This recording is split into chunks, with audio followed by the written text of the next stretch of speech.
High speed, high braking down to turn 4. AJ Allmendinger looking on the inside, and Chase Briscoe trying to move forward. Justin Allgaier trying to follow. Now you'll be too wide. This is a really tight place to do this, but if AJ can stay there, it sets him up for the inside into turn 6, and that's kind of how this section will work all day. It's a multi-corner pass. You've got to set it up a corner before to be in position for the next corner. He gets that pass done. Allmendinger to 5th. They string out single file here through what you call the rhythm section as they come toward the back half of the course. Now they shoot up towards Thunder Alley. It's called that because how close that wall is. The exhaust reverberates off it. It gets very loud right there. And then head into the carousel. Austin Cindric put a little gap on Jack Hawksworth.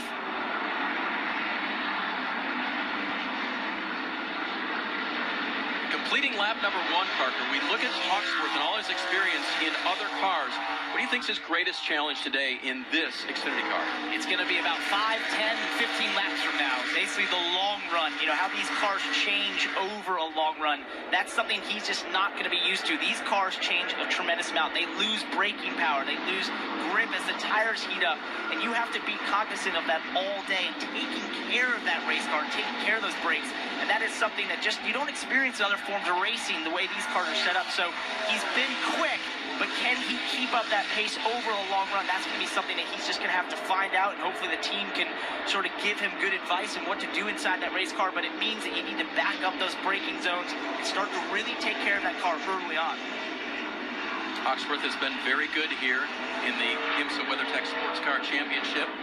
Pole last year, didn't win the race. His teammate did in a Lexus. This year, he won the race. So he's been to victory lane. Knows how to get there. Knows where to park it if he gets the trophy, Parker. He does. Look at Tyler Reddick back here, a regular season points leader right now.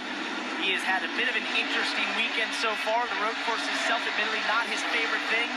Had a great qualifying. Well, it started off bad, but had a great recovery in qualifying. Now he finds himself in a bit of a gaggle of cars here. For him, I think he looks at these races as trying to learn and get through them without the least amount of incident. If he can do those two things, then he's going to feel better coming out of this race. But I think when you look at his qualifying performance, it started off a little shaky, but then he was able to put in 2 solid laps at the end, get themselves in the top 12, and that was really impressive. It's exactly what he did last week at Watkins Glen, going into it very truthful about how he felt about it, and then ends up with the top 5. So that's just what he has to do today. That's the key. It's all a building process. It's a learning process. You're putting things in the notebook. You're starting to learn different things that happen on road courses. And that's the great part about NASCAR's Top 3 Series, is that we force you to be a diverse race car driver in terms of all the different tracks we go to, the different things you have to do in these race cars and road course races, especially the Xfinity Series. It's just one of those things that you have to be good at if you want to be a champion of this series. The red 7 of Allgaier, he is in 7th. Noah Gragson, the blue and white 9 right behind him. That's trouble for Max Tolman in the 53 to the high side. Then comes Reddick. Then Brandon Jones, another driver who was in a Trans Am car this weekend, getting some lapping experience prior to today's race.